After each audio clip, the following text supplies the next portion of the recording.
the search for fugitive drug lord El Chapo, okay?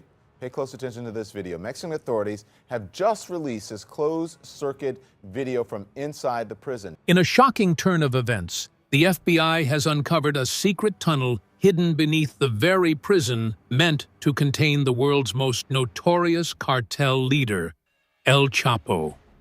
But what agents found inside left even the toughest investigators pale with disbelief. Meticulously constructed and dangerously elaborate, the tunnel reveals a chilling glimpse into El Chapo's ongoing empire and unrelenting grip on the criminal underworld. So, what exactly was hidden beneath the surface? And how did no one notice until now? Let's find out. The cartel's hidden tunnel. In the cold fluorescent lights of a New York courtroom, Joaquín El Chapo Guzmán stood defiant. His capture no longer a myth, but a reality. One of the world's most feared cartel leader had finally been brought to justice on American soil. Yet behind his shackled hands and silent stare lies a sprawling story that stretches across decades, borders, and beneath the very ground we walk on. Because if there's one secret to understanding how El Chapo rose to become a substance king like no other, it's not in the skies or seas, but underground. Tunnels. Not just crude holes in the ground, but highly engineered marvels. These weren't merely routes. They were arteries of an empire, each one pumping billions of dollars in illegal narcotics straight into the veins of the United States. And behind their strategic brilliance was one man, El Chapo, the king of tunnels. Back in 1990, federal agents in Douglas, Arizona, stumbled upon something they'd never seen before. A fully equipped tunnel connecting a house in the U.S. to a passageway in Mexico. It was 300 feet long, had electricity, and a hydraulic lift concealed beneath the floor of a modest safe house. An agent described it as something pulled straight from a James Bond script. What they didn't realize then was that this was just the beginning, a preview of the storm to come.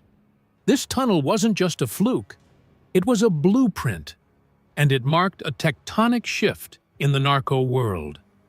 Through the 1980s, most U.S.-bound cocaine traveled through the Caribbean, but the U.S. cracked down, forcing traffickers to reroute their operations. The new highway of choice? Mexico. And El Chapo was waiting, perfectly positioned to take full advantage. Based in the Sinaloa region, Mexico's narco heartland, he had access to marijuana and opium poppies grown in the Sierra Madre Mountains. These weren't crops that needed to be imported from South America. They could be cultivated locally, in the very soil El Chapo called home. But moving these bulky, aromatic, harmful substances across the heavily fortified U.S. border required more than corrupt checkpoints or bribed officials. They needed stealth, precision, engineering genius. That's where the tunnels came in. Unlike coke, marijuana has a pungent odor and takes up space. Transporting it in vehicles risked detection, but tunnels allowed El Chapo to send ton after ton undetected. And by 2010, the results were clear. The Sinaloa cartel dominated the western half of the U.S.-Mexico border. One area in particular became the crown jewel of this operation, Otay Mesa, a seemingly unremarkable suburb of San Diego. On the surface, Otay Mesa looked like any other industrial zone, with factories, warehouses, and lots of noise.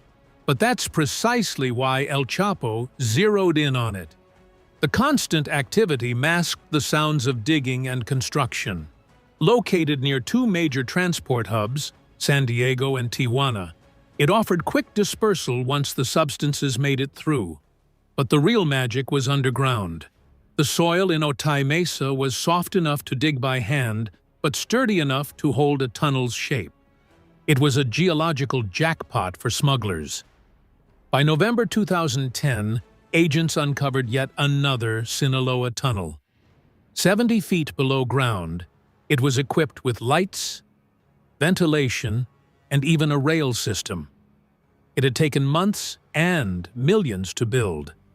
But once operational, it could move tons of harmful substances in a single night. And it wasn't alone. Each new tunnel became more advanced. One was found beneath the bathroom of a commercial building. Another extended from the back of an abandoned KFC in Arizona. Some were solar-powered, some had air conditioning, others were so deep that even ground-penetrating radar couldn't detect them. The entrances were disguised beneath concrete floors, under bathtubs, behind false walls. This was no longer smuggling. It was subterranean warfare. A chess game where El Chapo was always 3 moves ahead. Even after his arrest, the tunnel empire didn't die. Copycats and rivals adopted his playbook. And the violence? It escalated. In 2018, Mexico saw its deadliest year on record, with cartel warfare spilling into every corner of the nation. While new contenders emerged to fill the vacuum, El Chapo remained a looming figure, an architect of chaos, watching from his prison cell. But while the tunnels brought him power and prestige, they also brought attention. Eyes from above and ears from within began to close in. And just when El Chapo thought he had mastered the art of disappearing, that's when the FBI got involved. But how did federal agents finally crack the code behind the most elusive narco-lord's tactics? And what did they uncover that changed everything? Stay right here, because what the FBI found will leave you questioning everything you thought you knew. Inside the elite task force that hunted El Chapo. In the deadly underworld of global narco empires, one name towered above them all. A man so powerful, so elusive, that he became America's top target. Joaquín El Chapo Guzmán wasn't just another cartel kingpin. He was a legend in the shadows. Law enforcement veterans called him Public Enemy Number 1, a title last used in the days of Al Capone and John Dillinger. But Guzmán didn't rule with Tommy guns and speakeasies. He used tunnels, submarines, and billions of dollars worth of poison flowing through the veins of global commerce. To the DEA and Homeland Security, capturing El Chapo was more than a mission. It was their Super Bowl, their World Series. Derek Maltz, who led the DEA's Special Operations Division, described Guzmán as the man behind a worldwide narcotics empire with a stranglehold on nearly every continent. From Africa to Asia, Australia to Europe, he was spreading death and chaos, raking in billions. Jim Dinkins of Homeland Security, who hunted him for over a decade, simply called him a monster. This monster wasn't hiding in the jungle. He was on the Forbes list of billionaires, building a multinational criminal machine as sophisticated as any global corporation. His Sinaloa cartel had everything: manufacturing plants, shipping operations, rail cars, private planes, submarines, and even narco-submersibles. And behind it all, Guzmán moved like a ghost, vanishing just as the law closed in, thanks to an elaborate counterintelligence network and a loyalty bought with blood and gold. El Chapo's genius lay not just in evasion, but in innovation. He pioneered narco-smuggling methods so advanced they sounded fictional, packing harmful substances inside fake bananas and cucumbers, then mixing them into real produce shipments. But his crowning achievement was underground, a sprawling system of tunnels, some complete with electric railways, that crisscrossed under the U.S.-Mexico border. Escape wasn't just a backup plan, it was the plan. For over a decade, U.S. officials suspected their Mexican counterparts were tipping him off. Every time he slipped away, those suspicions flared. The tension ran deep. But something changed. In 2014, both governments drew a line. They joined forces. No more ego, no more silos. Intelligence was finally shared. Arguments were had. Strategies agreed upon. They moved as one. It started with a minor smuggling case in Arizona. A wiretap captured chatter that led to one of Guzmán's inner circle. From there, U.S. agents followed a trail, phone to phone, person to person, device to device, for over 2 years. What they uncovered was the blueprint of El Chapo's empire. Multiple U.S. agencies like the DEA, FBI, Homeland Security, and the U.S. Marshals all pooled their resources, finally operating as a single coordinated force. On the Mexican side, Tomás Zerón, Mexico's chief federal investigator, stepped in. He brought in the elite Mexican Marines, special forces known for their lethal precision. The hunt zeroed in on Culiacán, Sinaloa's capital, El Chapo's home turf. Starting February 12th, Marines began to squeeze. They raided safe houses, seized 3 tons of crystal meth and coke, military-grade weapons, and a diamond-encrusted pistol engraved with Guzmán's initials. His top lieutenant, known as the Nose, was captured and quickly turned.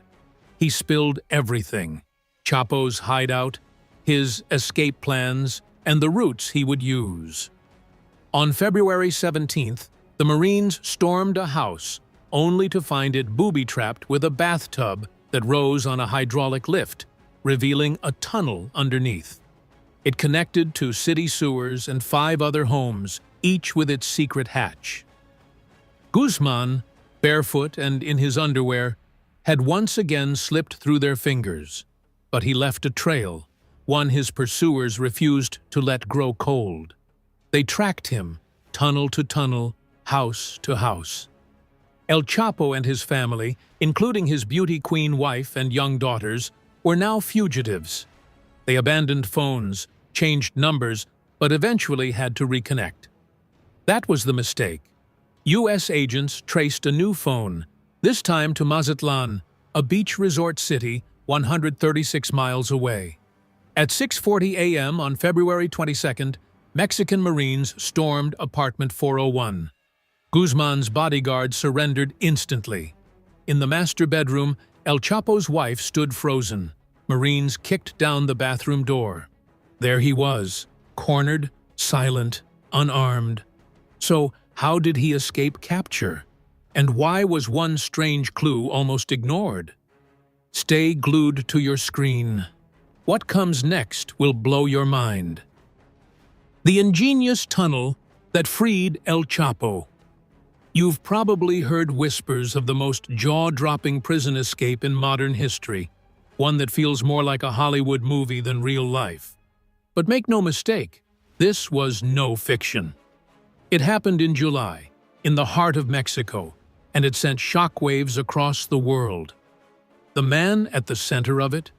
Joaquín El Chapo Guzmán, nicknamed Shorty for his height. But nothing about his crimes or operations was small. As one of the most feared and violent narco-lords alive, El Chapo wasn't just any inmate.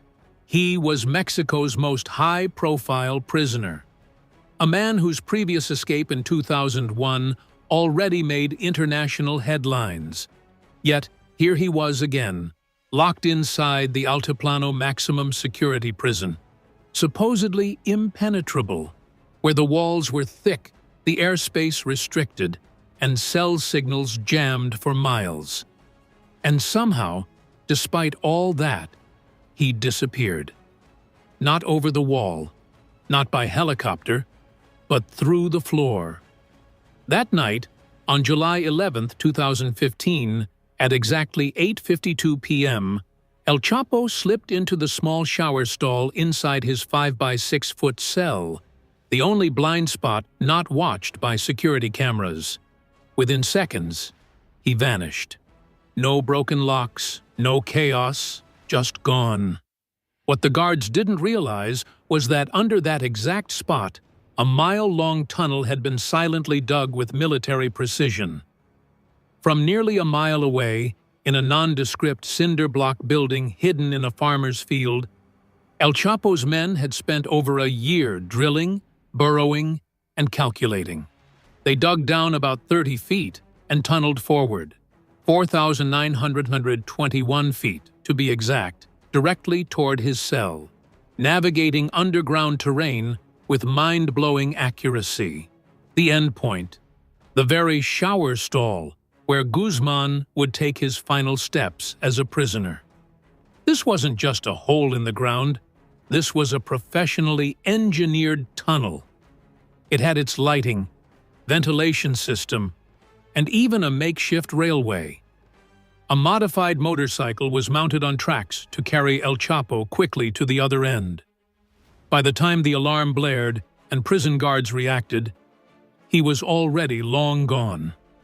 For Jim Dinkins, former head of Homeland Security investigations, the escape wasn't just shocking, it was unbelievable. "You're talking about a prison designed specifically to prevent escapes," he explained. "They had everything covered, air, land, but what they didn't see coming was underground. It was a fatal oversight, and El Chapo knew it. From the very moment he arrived at Altiplano in February 2014, his cartel went into action. Their objective was clear: dig him out, no matter what it took.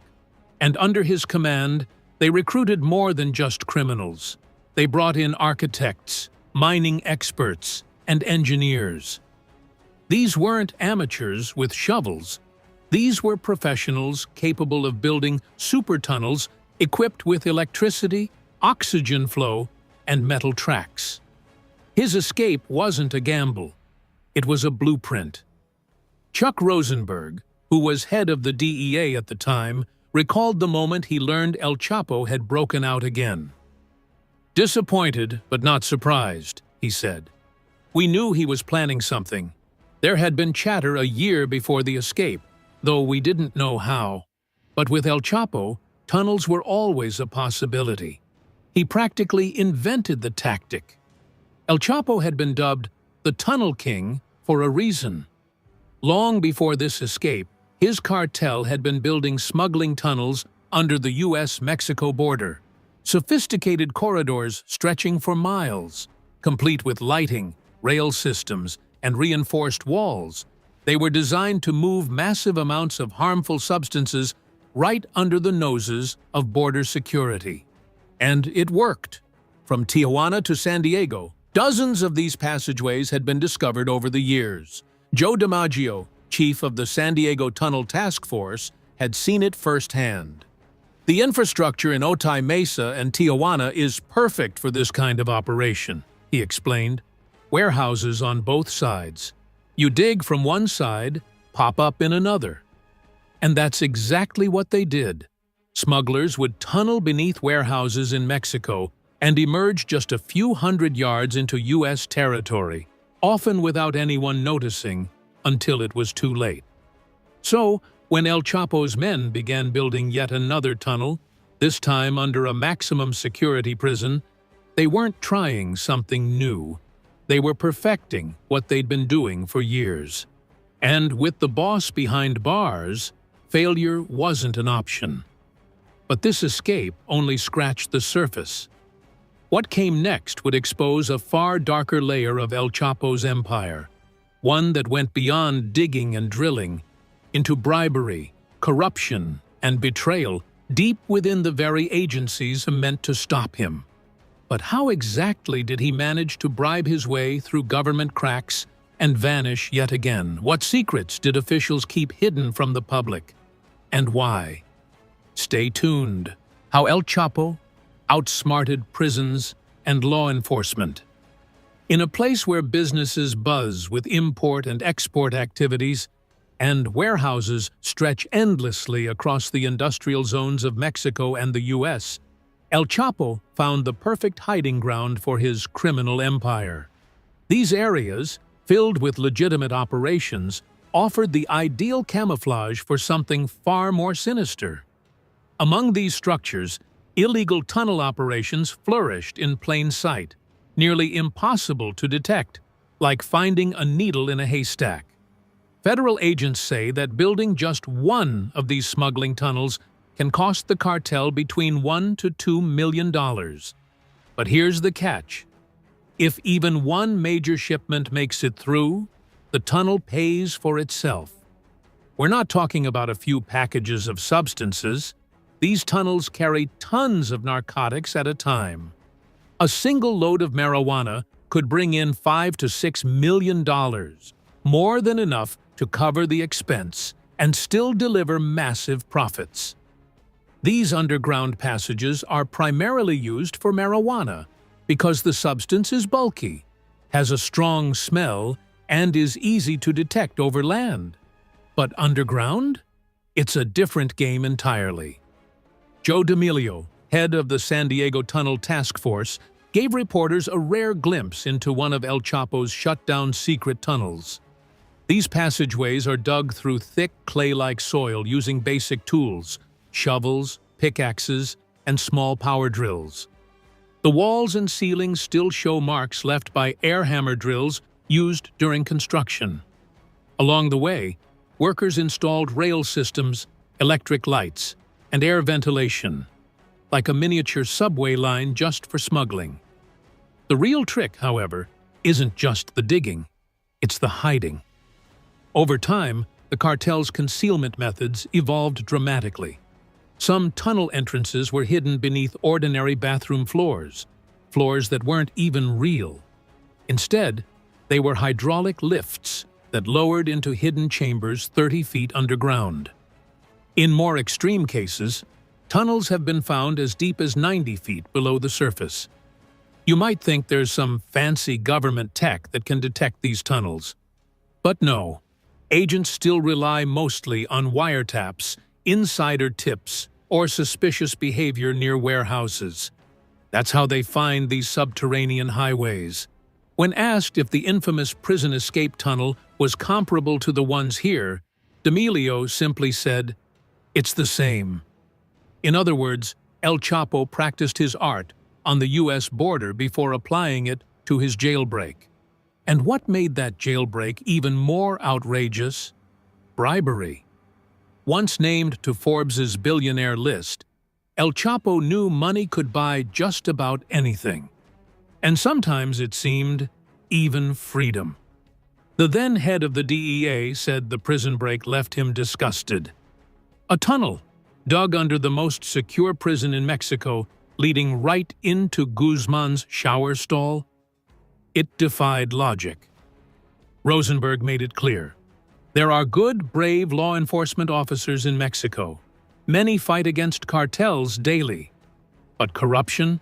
It runs deep, so deep that it's impossible to say how high the bribery reaches. While U.S. agencies worked closely with trustworthy allies like the Mexican Marines, the fear was always there, that someone on the inside had sold them out. After all, El Chapo had built not one, not two, but 7 safe houses in the capital of Sinaloa. Each one was connected by tunnels. He even had a remote ranch in the dangerous Sierra Madre Mountains. It took a precise, intelligence-led raid to capture him in Mazatlan, a beach resort city, in the early hours of morning. The Mexican Marines, using U.S. surveillance data, arrested him without firing a single bullet and returned him to Altiplano, the maximum security prison. But if you're thinking, didn't he escape from that same prison later? You're absolutely right. For someone to tunnel into a prison under concrete, past security, and pop up in a private shower stall, they'd need more than luck.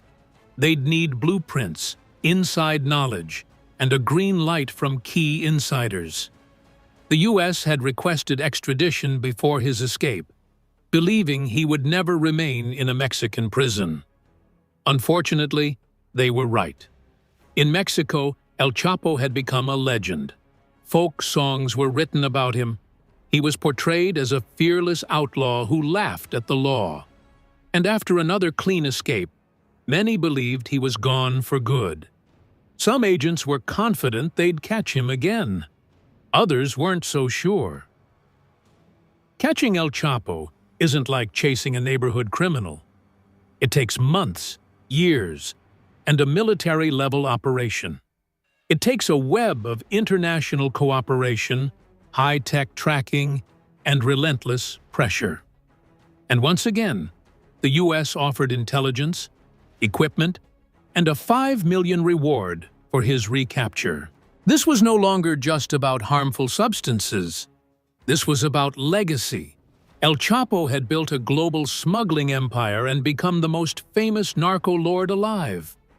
His daring escapes only added to the myth. But when you're the world's most wanted man, how long can you run? Because what happened next stunned the world. And this led us to the final capture. But was it luck, betrayal, or a hidden deal that finally brought him down? Stay tuned to uncover the twist that changed everything. How El Chapo's reign came crashing down. In the world of narco-lords, El Chapo didn't just rise to the top, he ruled it.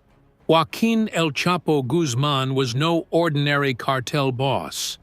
He was a living myth, a fugitive mastermind who outwitted authorities time and again. But according to Peter Vincent, a top U.S. official involved in the international manhunt, El Chapo's eventual downfall came not from a smarter enemy, but from his inflated ego. After his daring escape through a tunnel in 2015, Guzmán began to lose touch with reality. He believed his legend, that he was untouchable, almost like a god. That dangerous arrogance became his greatest weakness. Jim Dinkins, who helped lead the U.S.-Mexico task force that first captured Guzmán in 2014, said Chapo could have disappeared forever. He knew the game. He had the advantage. But instead of vanishing, he basked in attention.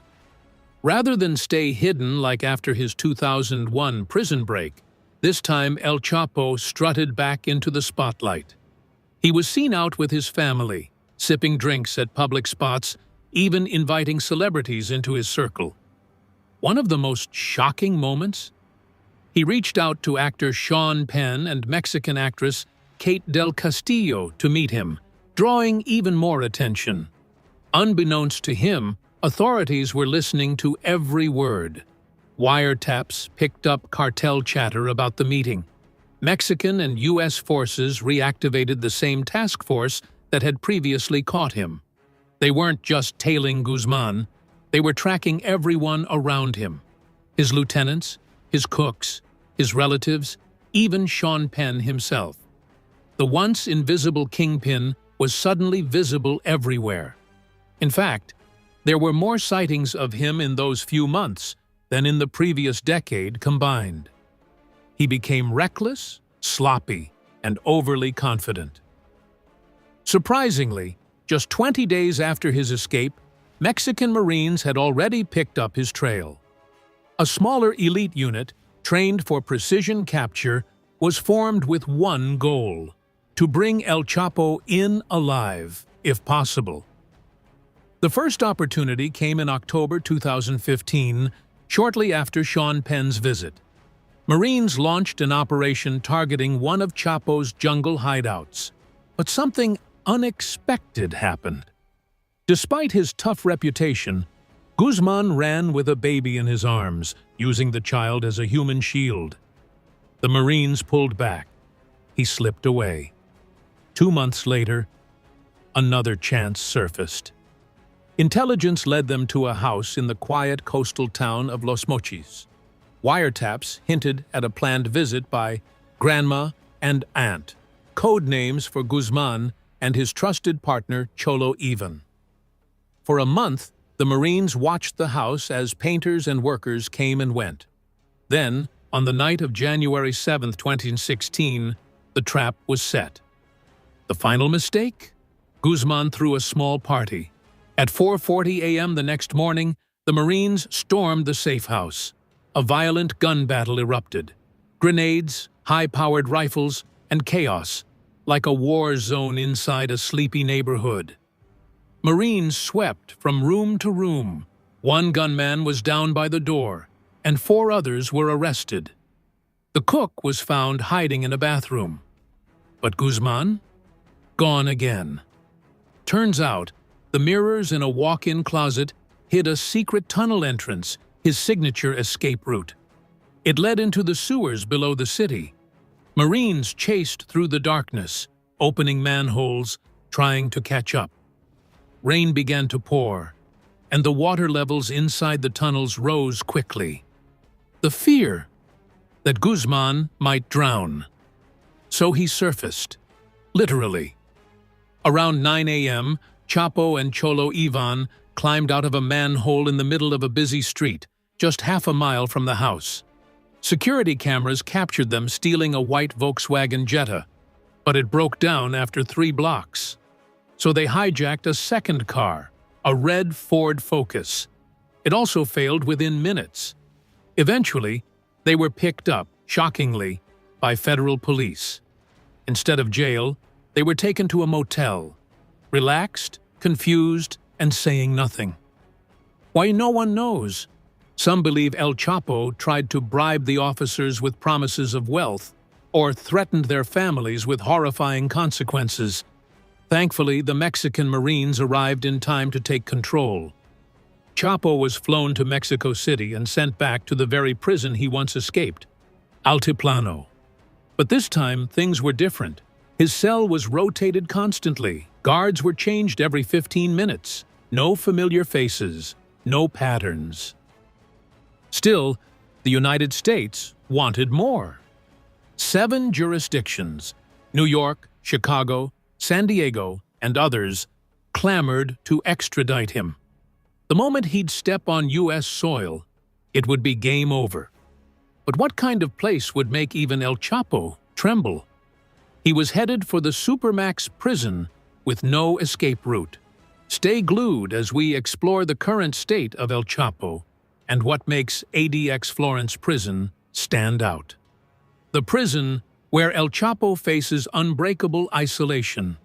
Joaquín El Chapo Guzmán, the notorious narco lord, now spends his days locked away in one of the most secure and feared prisons in the world, ADX Florence, a Supermax facility deep in the mountains of Colorado. Since his 2019 conviction on charges including substance trafficking, money laundering, and conspiracy to murder, El Chapo has been serving a life sentence plus 30 years. In late 2024, he even tried to regain some normalcy by asking the court to restore his phone and visitation privileges, but the reality of his incarceration is far from lenient. Supermax prisons like ADX Florence have a reputation that sends chills down anyone's spine. Often described as worse than hell, these facilities are designed to isolate prisoners completely. Inmates spend 22 to 24 hours a day alone in small cells with little or no human contact. This level of extreme isolation can wreak havoc on their mental and physical health. Without fresh air, meaningful stimulation, or exercise, many prisoners suffer severe psychological problems. The cells themselves are dark, cramped, and often dirty, with limited access to natural light or proper ventilation.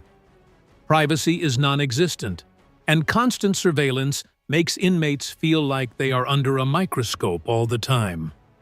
Such conditions are mentally draining and can leave deep scars long after release. The use of force inside Supermax prisons often escalates the pain. Guards frequently resort to pepper spray, tasers, and harsh restraints. Solitary confinement, a punishment tactic here, has drawn criticism worldwide, labeled as cruel and inhumane. For many, being locked away in such a place means enduring pain that seems to stretch beyond the prison walls, haunting them even after freedom. ADX Florence itself is unlike any other correctional facility in the United States. Nestled against the Rocky Mountains and guarded by 12 towering watchtowers, it is surrounded by razor wire fences, patrol dogs, and laser beams. The prison is so secure that it feels like a fortress carved out of the mountain itself. Unlike the infamous Alcatraz, which was isolated by cold waters, ADX Florence's design makes escape nearly impossible. Inside, every inch of movement is controlled.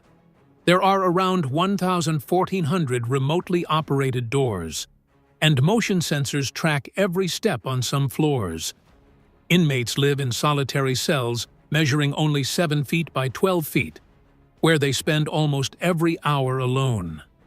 The walls, beds, sinks, toilets, and even desks are made from soundproof concrete, ensuring no communication between prisoners by speaking or even tapping codes. Meals are passed with minimal interaction between guards and inmates, maintaining the extreme level of control. Despite these harsh surroundings, some attempts are made to provide psychological and spiritual support. Inmates can receive counseling and treatment either in person or through telehealth programs.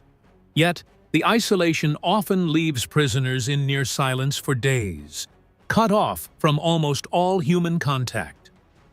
A 2014 Amnesty International report called this entombed isolation, highlighting the devastating effects of such confinement. One of the most haunting features of ADX Florence is its windows, or rather, the lack of them. Each cell has a tiny 4-inch wide slit for a window, designed so inmates cannot figure out their exact location within the prison.